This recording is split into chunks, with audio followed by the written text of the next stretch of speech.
ये साथी, उत्तर प्रदेश में पंचायत चुनाव का माहौल गर्मा गर्म हो चुका है और पंचायत चुनाव में अब तगड़ा तड़का लग चुका है, क्योंकि पंचायत चुनाव में उत्तर प्रदेश की सरकार चाहती है कि आरक्षण का फार्मूला जो 2011 का फार्मूला है वो लागू कराकर वो आधार मानकर पंचायत चुनाव संपन्न कराया जा सके।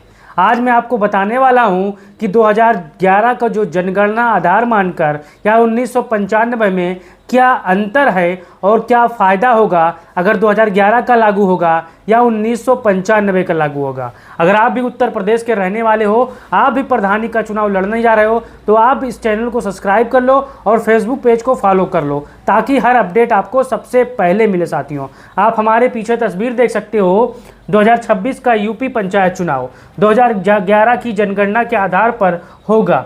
सरकार ये मानकर चल रही है कि उत्तर प्रदेश में आगामी पंचायत चुनाव जो 2011 की जनगणना है उसको आधार मानकर कराने की प्रक्रिया अपनाई जा रही है। लेकिन चलिए जान लेते हैं पहले पूरी खबर क्या है। साथियों, यूपी पंचायत चुनाव 2011 की जनगणना के आधार पर होगा पंचायतों का आरक्षण।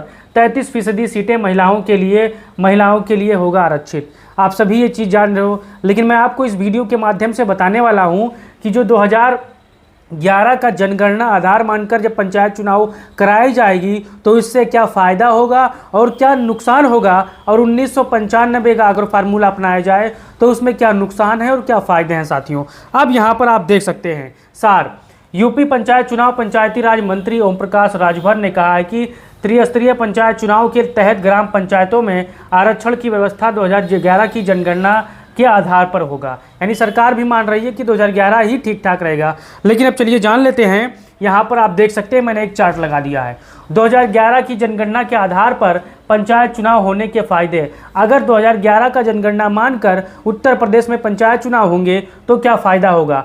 वास्तविक जनसंख्या प्रतिनिधित्व मिलेगा। पहला नंबर 1, गांव की जनसंख्या पिछले 20-25 वर्ष में काफ़ी बढ़ी है। यह बात सही है। अगर 2011 का आधार माने गए तो इसमें सटीक बैठेगी, क्योंकि संख्या लगातार बढ़ रही है। साथियों, 2011 की जनगणना में ज़्यादा सटीक आंकड़े हैं, जिससे पंचायतों में प्रतिनिधित्व भी जनसंख्या के अनुसार हो जाएगी। साथियों, अब यहाँ पर आरक्षण दूसरा, आरक्षण का दायरा बदलेगा। महिलाओं, अनुसूचित जातियों, जनजातियों और पिछड़े वर्गों को नई जनसंख्या के अनुसार आरक्षण मिलेगा। यानी उनकी सीटें एकदम सटीक तरह से आरक्षित होंगी। अब कई पंचायतों का आरक्षण वर्ग भी बदला जा सकता है अगर 2011 का आधार माना जा सके। साथियों, अब यहाँ पर देखिए तीसरा, नई पंचायतों का गठन संभव। जिन क्षेत्रों की आबादी बहुत ज़्यादा बढ़ चुकी है वहाँ नई ग्राम पंचायतों का गठन हो सकता है। इससे प्रशासनिक सुविधा और विकास योजनाओं का बेहतर होगा। अगर 2011 मान के चला जाए तो कुछ फ़ायदे भी हैं और कुछ नुकसान भी हैं। साथियों, मैं आपको इस वीडियो में बताने वाला हूँ। विकास योजनाओं का नया संगत बंटवारा। सरकारी योजनाएं जनसंख्या के आधार पर मिलती हैं। 2011 के आंकड़ों से योजनाओं का सही बंटवारा होगा।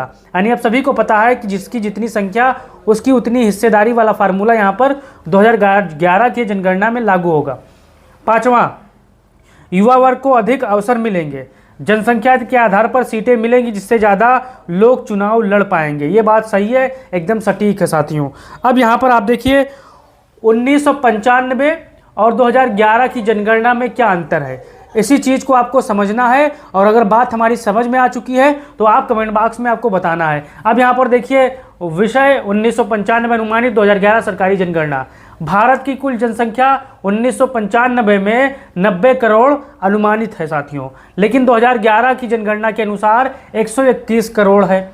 उत्तर प्रदेश की जनसंख्या 16.6 करोड़ है, लेकिन 2011 जनगणना के अनुसार 19.98 करोड़ है। अब ग्रामीण आबादी भारत में लगभग 70 से 72% थी 1995, लेकिन यहाँ पर आप सभी देख सकते हैं लगभग 68.8% हो चुकी है, घट गई है 2%। पंचायतों की संख्या सीमित थी, लेकिन यहाँ पर 2011 में देखिए जनसंख्या की वृद्धि के अनुसार जरूरत बढ़ती जा रही है। युवा आबादी 1995 में बहुत कम थे, आप देखिए, लेकिन 2011 में 15 से 35 आयु वर्ग की जनसंख्या बहुत बढ़ी है, ये आप मान के चलिए। SC, ST, OBC प्रतिशत अनुमान के मुताबिक 1995 में थे, लेकिन 2011 का जब जनगणना आधार लागू होगा तो सटीक आंकड़ा उपलब्ध होगी साथियों। अब हमारे साथी जितने भी ये वीडियो देख रहे हैं उनको ये चार्ट को समझना चाहिए कि मैं आपको क्या कहना चाहता हूँ, क्या समझाना चाहता हूँ।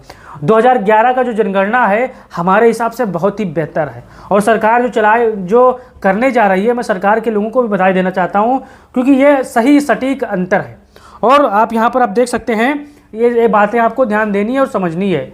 ध्यान दें, 1995 की जनगणना नहीं हुई थी, बल्कि उस समय 1991 की जनगणना के आंकड़े का इस्तेमाल हो रहा था, जबकि 2011 की जनगणना पूरी तरह से डिजिटल रिकॉर्डिंग और आधुनिक तरीकों से की गई थी, जिससे इसमें सटीक ज़्यादा है। अब 2011 का जो आंकड़ा मान के चला जा रहा है उत्तर प्रदेश के पंचायत चुनाव में, अगर ये आंकड़ा लागू होता है तो आपके गांव में एकदम सटीक आंकड़ों में सीटें आरक्षित हो जाएंगी। जो लोग बेचारे आरक्षण के पात्र हैं वो प्रधान बन जाएंगे। लेकिन कहीं 1995 का फार्मूला लागू हुआ तो उसमें फ़ायदे भी हैं लेकिन नुकसान ज़्यादा हैं, क्योंकि वहाँ पर आंकड़ों की कमी है। लेकिन 2011 के जो आधार मानकर चला जाएगा उसमें आंकड़ों में पारदर्शिता है। डिजिटल ज़माने में वो जनगणना हुई थी साथियों। अब किन किन साथियों को कोई समस्या है तो कमेंट बॉक्स खुला है, आप पूछ सकते हो और वीडियो को अपने साथियों तक भेज सकते हो। जय हिंद साथियों।